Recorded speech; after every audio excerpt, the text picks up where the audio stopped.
Welcome to the Wired for Success podcast, your show for ambitious, mission-driven entrepreneurs who want to build million-dollar businesses without sacrificing their health, relationships, or happiness, who understand that in order to build their empire, they need a solid foundation, and that the more they are thriving, the more their business is thriving too.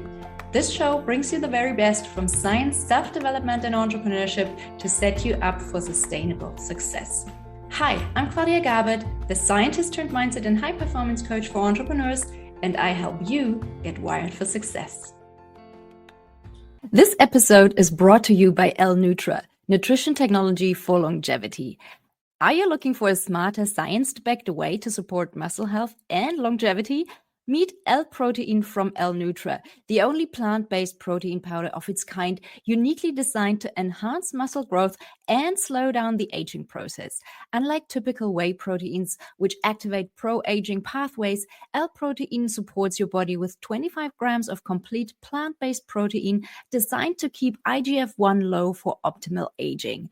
With L-Nutra's pioneering approach to nutrition technology, this isn't just protein, it's nutrition for longevity, perfect for post-workout recovery, a nutrient-packed breakfast, or an afternoon snack. Personally, I love the chocolate-flavored protein shake as a delicious and super quick post-workout breakfast. As someone who would like to gain some muscle mass, it's important to me to get enough high-quality protein, and this is a great option. So if you're serious about fueling your body for both performance and long-term health, L-Protein might be just what you were looking for. Plus, it's packed with essential vitamins and minerals, all sourced from real fruits, veggies, and mushrooms, ensuring you're nourished in the most natural way possible. Can't go wrong with that, right? So if you'd like to check it out, go to prolonlife.com/wired. That's prolonlife.com/wired to get your L-Protein today. I'll also link it in the show notes. Without further ado, let's dive into today's episode. Hey everyone, and welcome back to a brand new episode of the Wired for Success podcast, where we talk about all things science, self-development, and entrepreneurship that help you get to that next level of success in your life and business. My guest today is Jason C. Mercurio, the founder and CEO of Ageless Partners, a startup dedicated to age reversal and anti-aging innovations. Under his leadership, Ageless Partners has pioneered age reversal as a service through its Ageless Coaching program, which helps individuals slow down aging, reverse age-related damage, and increase health span. The program incorporates exercise, nutrition, supplements, advanced methods, accountability, and expert guidance to deliver personalized, science-backed strategies.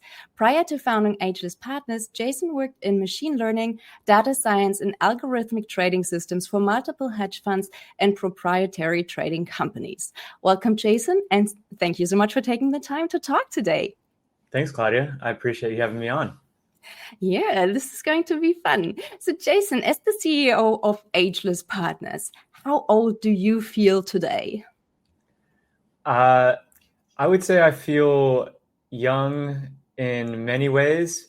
And over time, though, I feel like your mindset does change. And so in that way, I do feel older compared to when I was in my 20s. But in terms of physically and emotionally and spiritually, I would say I do still feel like I'm in my 20s. Yeah.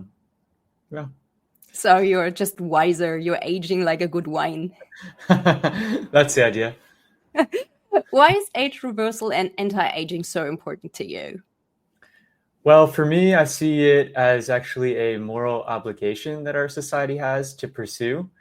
The same way when we look back several hundred years ago at something like slavery, which we all effectively agree that was bad and that was fairly sad what happened to that group of people.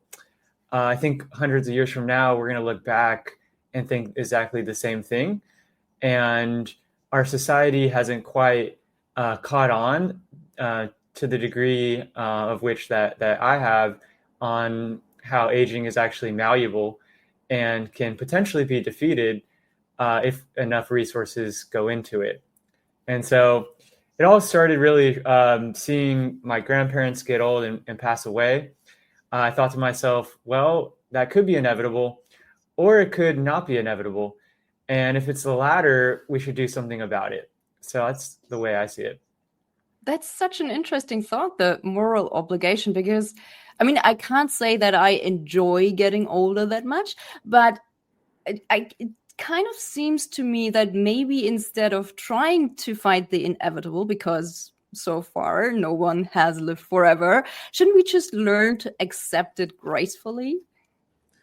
Well, I know a lot of people might think that, but we don't accept the outcomes of aging gracefully at all. We think about someone who has cancer; they generally are going to fight cancer as hard as they can, and no one would ever think to accept cancer gracefully. And aging is really the core driver towards these age-related diseases like cancer, like diabetes, like Alzheimer's, and so on. And so there's a lot of confusion on what aging actually is. So I definitely don't think that we should just accept it and just let it be and see it as something inevitable when it could be potentially not inevitable. That's interesting. I always thought about, well, diseases are something that are not normal, something that we should fight, but aging is something that's normal and that, we should try to be healthy as long as possible. But can we really defeat death? It's a good question. And so think about what aging actually is. Aging really is the core fundamental driver of all age-related diseases. And there's many effects of aging.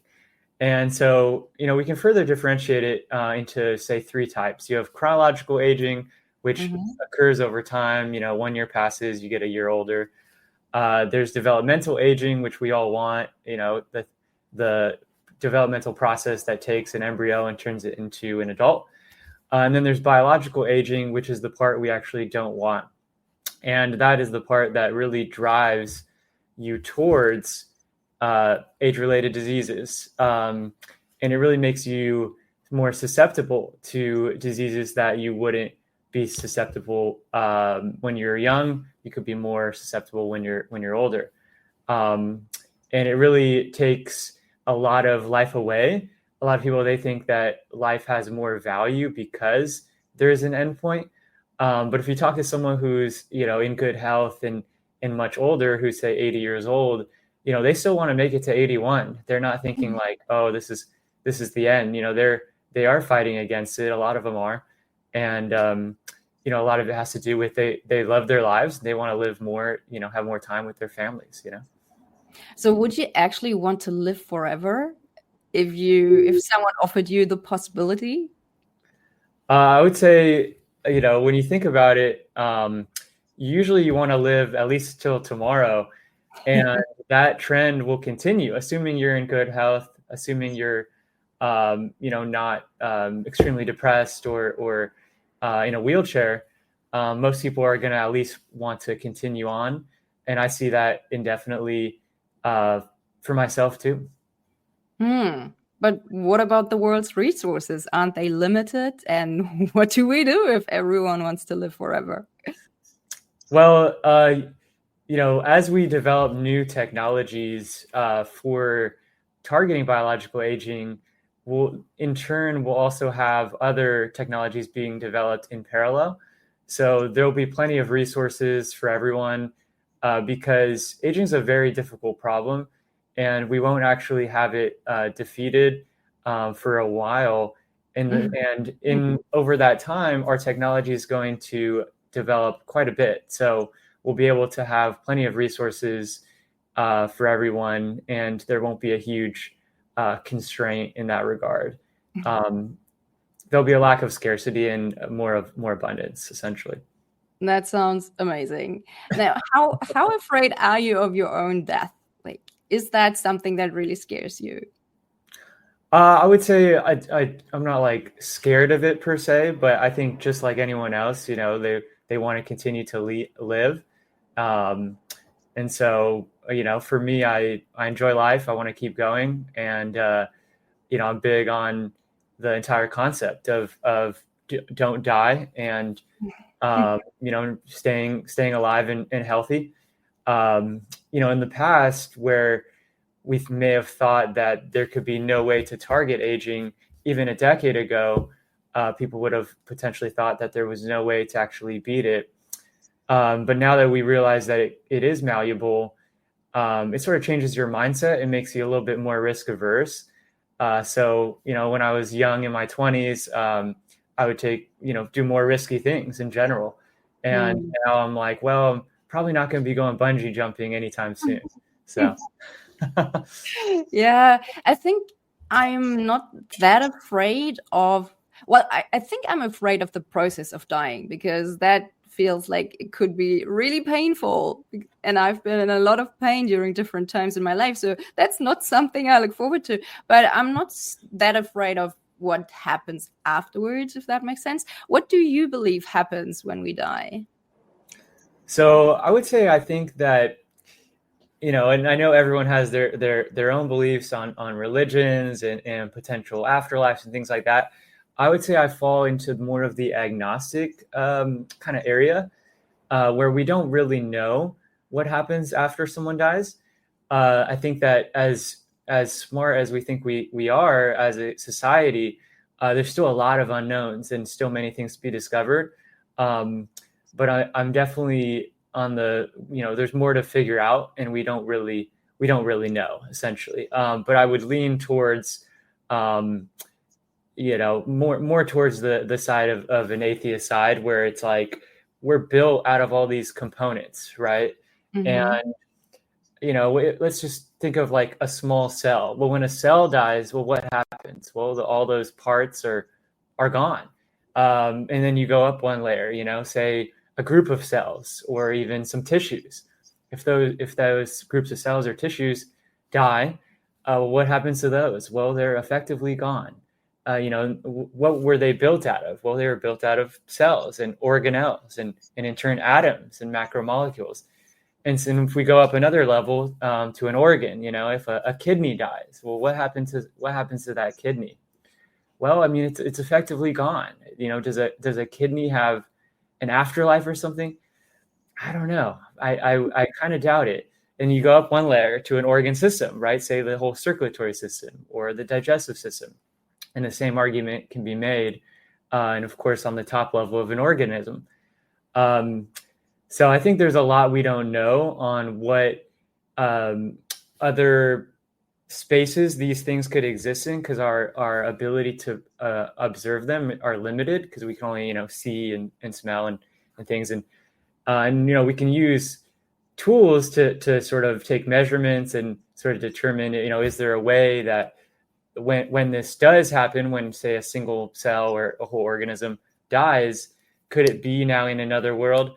Maybe, but in the end, I think there's a lot to still be discovered. So that's my perspective on it. Absolutely. And I mean, it makes total sense in the way you described it, but then it also it's like, well, a kidney probably doesn't have consciousness. We do have consciousness. What happens to it? Where does it come from? This is still the hard question, right? Consciousness is a tough thing. And so I think the way I see consciousness is, I mean, first, there's no machine that you can put something in and say, okay, that's conscious and that's not.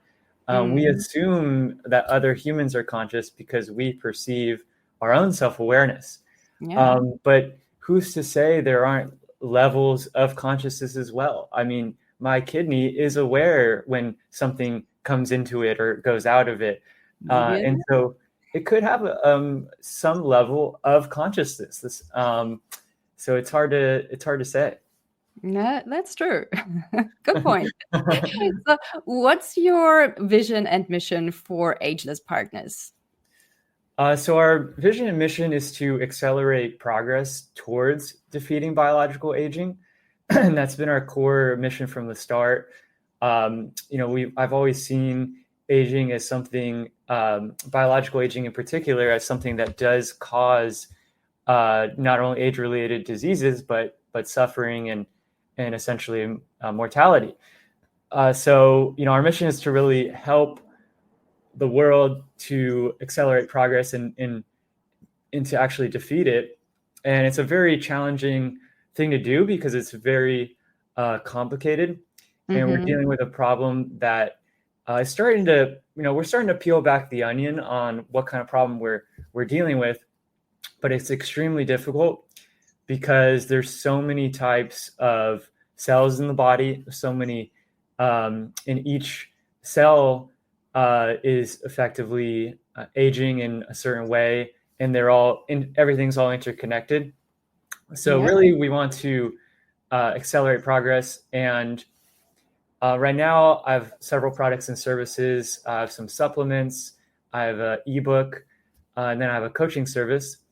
And so my goal is to develop all three of those and really expand upon the coaching service to create a new service that I call Age Reversal as a Service. And it's kind of a new thing. Hadn't heard anyone say this, and I was sort of the first one. I didn't get it from anyone else. And the same way you have like software as a service. Yeah. I see sort of a similar parallel there.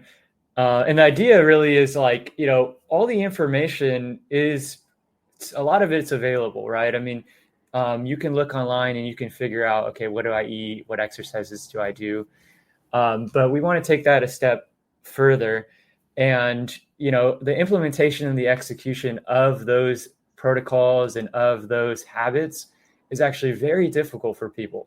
Even if they have some of the information, to actually do it is incredibly hard. So, my vision and my mission within Ageless Partners is to develop that service and to effectively save lives and bring people towards a point in time where technology is advancing rapidly enough so they could potentially continue existing indefinitely. It sounds great. Now, even if not everyone wants to live forever, I think we can all agree that health span is something we all want to increase. So what are your best tips for slowing down the effects of aging? It's a good point. And not everyone, wants to live forever per se, but people do want to live healthier and to slow down the effects of aging and live healthier in general. I would start with the foundations. So exercise, sleep, and nutrition are sort of the top three. Exercise, I would focus on resistance training. Over time, what happens is as you age, your bones and your muscle become weaker and they begin to shrink, and your brain as well. So to fight against that, putting your bones and your muscles under resistance, whether that's with weights or with rubber bands, that's going to be probably number one to slow down the process. And I say that also, they did this study where they had people in space and they had no gravity. And you looked at what happened to their bodies, and it almost looked like their aging process accelerated, like they lost muscle. And you think about why that happened. Well, they didn't have resistance on their body. So I do think that resistance training is likely number one, right up there with getting good sleep, which is probably equally important. So sleep, when you go to sleep, try to minimize like how much light and sound is in your environment, because it's going to affect how deep your sleep is. And sleeping at a consistent time. So, if you go to sleep at 9 p.m. one day and then 2 a.m. the next day and then 10 p.m. the next day, your variation on your sleep times are going to be very, way off. And so that will affect like the consistency of your sleep. So, originally we thought, okay, it's very important on how long you sleep, which is of course important. But the consistency is also very important. So your body knows when it's going to be going to sleep, and your kidney thinks about, okay, it's almost time to shut down here, or at least go to sleep for the night. And so I'd say those two are very important. Nutrition is also extremely important, especially here in the US. Right now in the US, we have probably 74% of US adults either obese or overweight. Half of the country in terms of adults are pre-diabetic or diabetic. And the stats are just really, really bad. And you would think with all the information on nutrition, all the information on different things you could do for your health, that we would be improving. But when you look at the statistics, life expectancy even in the US is actually more or less going down. Maybe it's staying flat, but it's definitely not improving at this point, even though we're discovering all these things about aging and health. And so diet plays a huge role, and you really have to be aware.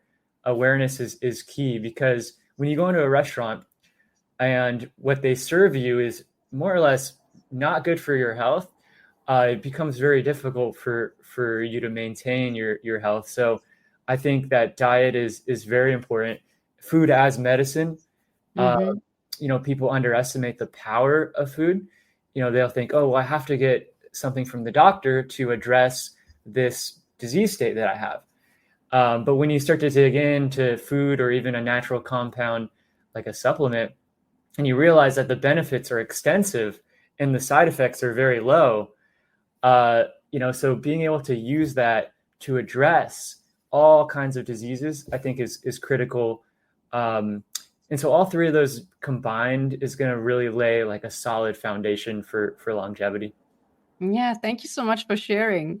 I totally agree on the importance of those three things. The one thing that I would probably add is that even though resistance training is something that's super, super important, I think it's also important to incorporate zone 2 cardio and a little bit of high intensity training as well, because all those three things, they lead to different molecular adaptations. So you probably want to incorporate a little bit of everything, and it doesn't even have to be that much. I mean, you don't have to lift weights for an hour to get the results. You don't have to run for an hour to get the results. I think it's really coming down to finding the minimal effective dose and then trying to get this incorporated into your weekly schedule and do it really consistently. Speaking of habits, what are your high performance habits that keep you happy, healthy, and productive? Yes, thank you. 100% agree too on incorporating some cardio and some high intensity interval training. For me, I do some of those too. I do some cardio and I do some high intensity. And I try to get to the more or less the max heart rate when I'm doing that for just a short period of time. So I'll get on the elliptical and kind of go all out. And so there's different levels for that, though. I mean, you could do it once a week and get some benefit, or you could do it several times a week. For me, usually, at least once per week, but usually more. I'll do that. Resistance training I'll do often. I would say 6 times per week. Oh, wow. But within the Ageless protocol, you don't have to go that often to the gym. I just love it. Essentially break it down to be every week you should work out all parts of the body at least twice. So the way I do it is like the first day, I'll do chest, triceps, and shoulders. And a couple other muscle groups like levator scapula and, shoulders. And then the second day I'll do lower body, so legs, all lower body. The third day I'll do back, biceps, and brachialis. And, that way, there's 3 days and I'm sort of working out the whole body within those 3 days. Then the next day I'll repeat that. So it'll end up being 6 days a week. And then, of course, I'll have 1 day of, just pure like cardio, yoga, stretching, walking, relaxing. So it is 7 days a week. Now, not everyone needs that. You could do the same thing with just more or less 2 days in the gym. You could just do, 1 day of full body exercise, give it a couple days, the next time another full body exercise. And you could probably get close to the same results. So it just depends on your lifestyle, what you prefer. But I'm not the type to work out every muscle every day, because I like to give the body some time to recover. And I think, it could be over stimulating that muscle group. If you're working out your chest, Monday, Tuesday, and Wednesday, well, you're not giving it much time to recover. So for me, exercise is huge. Sleep, I keep it cool in the room, very cool. It's like, don't want to be too overheated, but I layer that with a weighted blanket actually. Oh, So I like to keep like a lot of weight on my body when I'm sleeping. And that's been shown to increase like your REM sleep and things like that. I'll take a bunch of different compounds. I think you can see my supplements back there. I'll take a bunch of things. I take probably 20 to 40 different compounds. wow. That's Yeah. a lot. Different things. I mean, of course, if you take one powder, that could have a bunch of things in it. And but at night, I'll usually take like lemon balm to help sleep, or valerian root. And so those will help sleep. Walking, I do walking throughout the day. I try not to sit for too long, because if you sit for 3-4 hours, your body is going to get kind of locked up and tense. Keeping it kind of in motion is always good. And then there's a bunch of other things. I mean, I have a full protocol. There's 100 different things, but getting down like the basic sleep, exercise, and then nutrition in terms of what I eat. So I focus on foods that are very little like ultra processed foods. I try to avoid those. And so I'll read labels and I'll try to go for things that are just like one ingredient versus ingredients.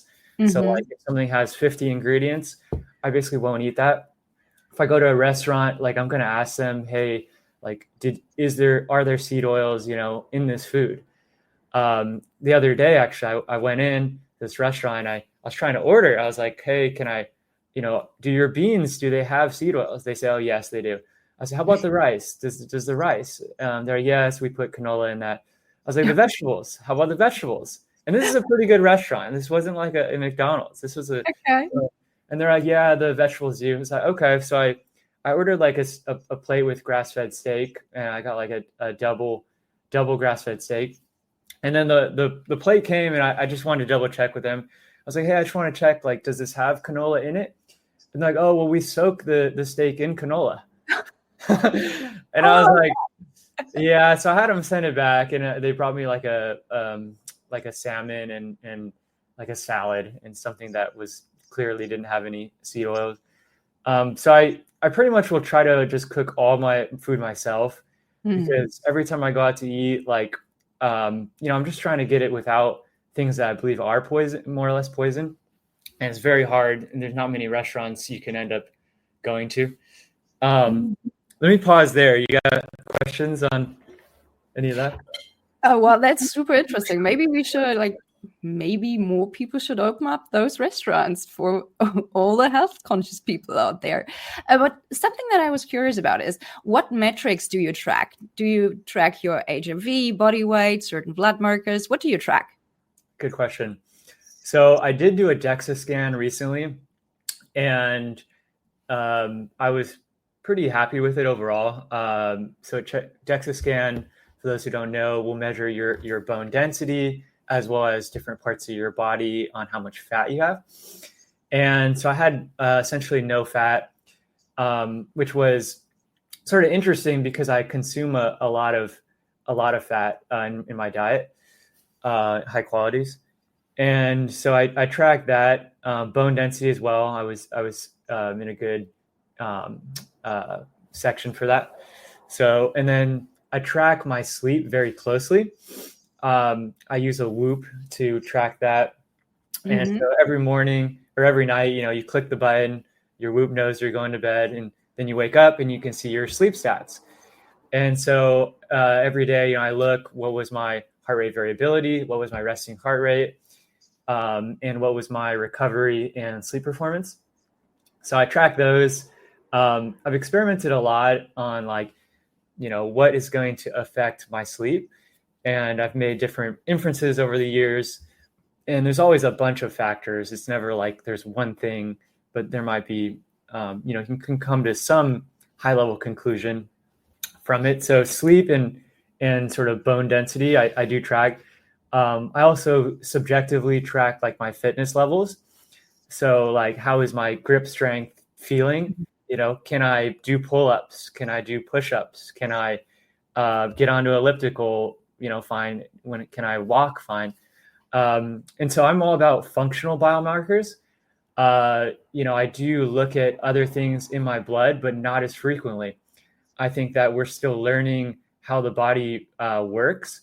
And I think sometimes someone might see a biomarker and almost be a little bit, a little bit thrown off or a little bit confused. I think it's still good to know, what are my levels of cholesterol or what is my resting blood glucose levels and so on. But I think the things that really indicate health is how someone looks, how they feel, and how they can function. So I'm huge on functional biomarkers. That's a very good point. I mean, when your body fat is really, really low, have you noticed that it affects your hormone health in any way? Because that's something that sometimes can be affected when the percentage is really, really low. Yeah, it was surprising. I mean, I think there was one measurement, like it said, like it was like a 0. I think it was like subcutaneous fat, or like fat around your organs. And so that was interesting because, I consume a lot of fat, like all the time. I'll eat grass-fed butter / ghee, and, things like extra virgin olive oil, avocados. And so I definitely believe that it's the carbs and sugars that make people fat rather than the actual fat that we're consuming.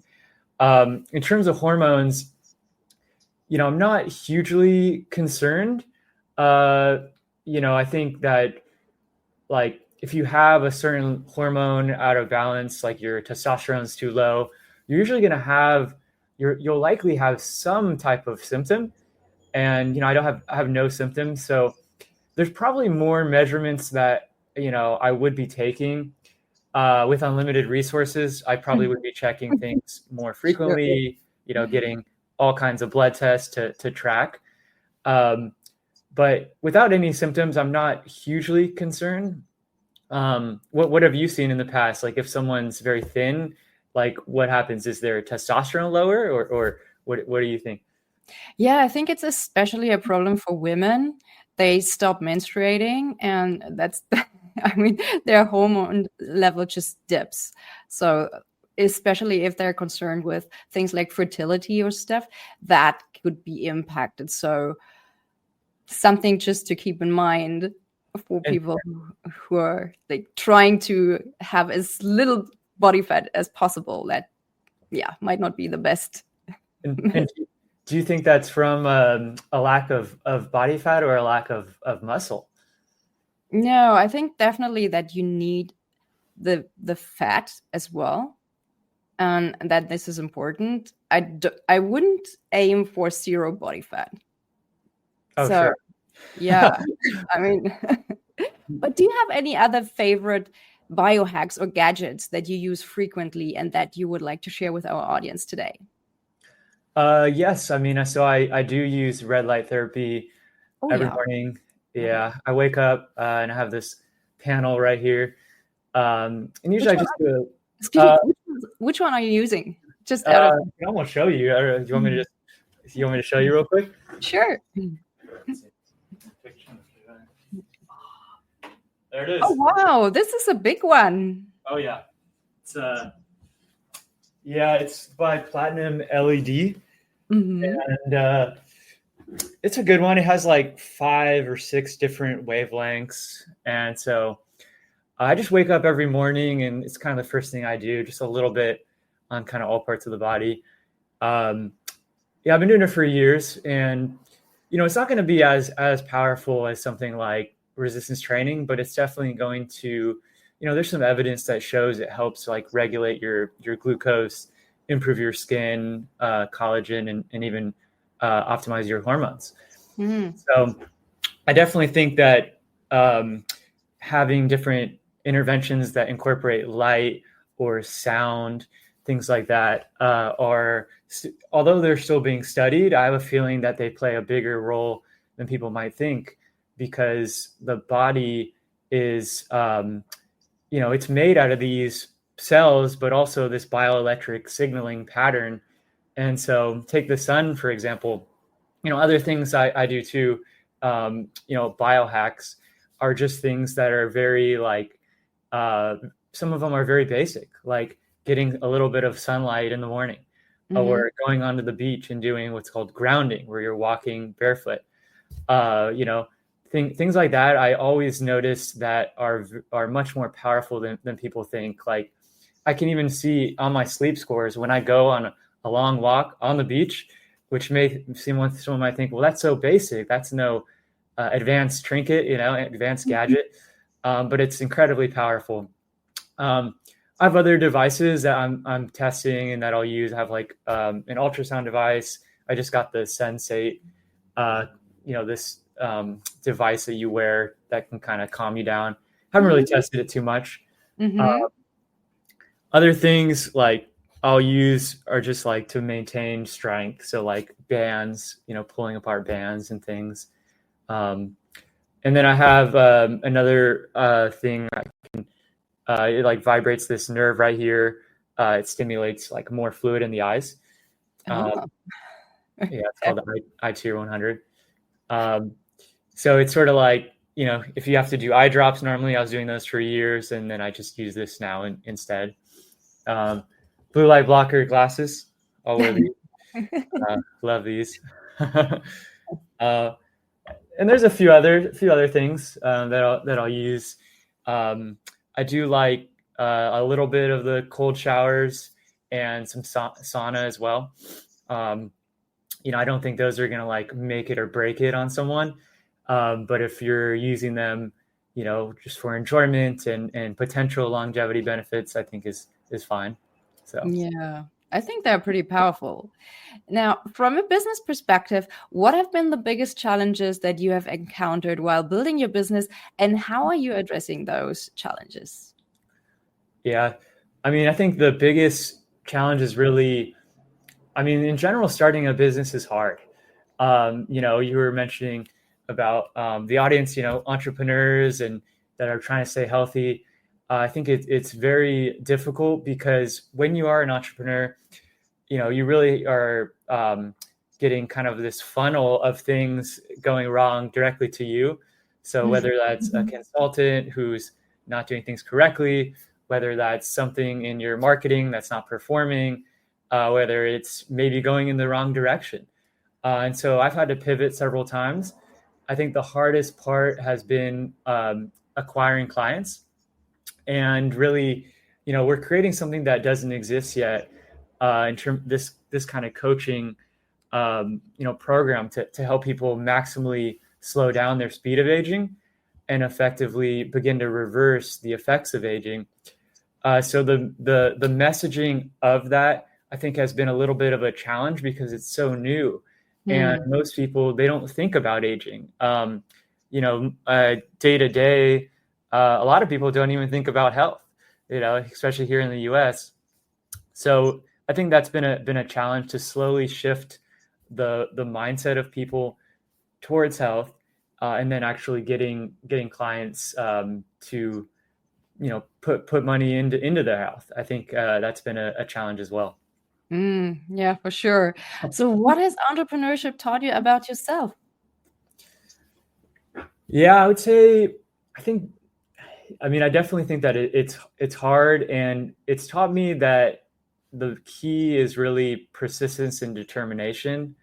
And I think that is something that has changed me, being able to kind of see myself in a way that really emphasizes like a long-term mindset, that nothing will happen.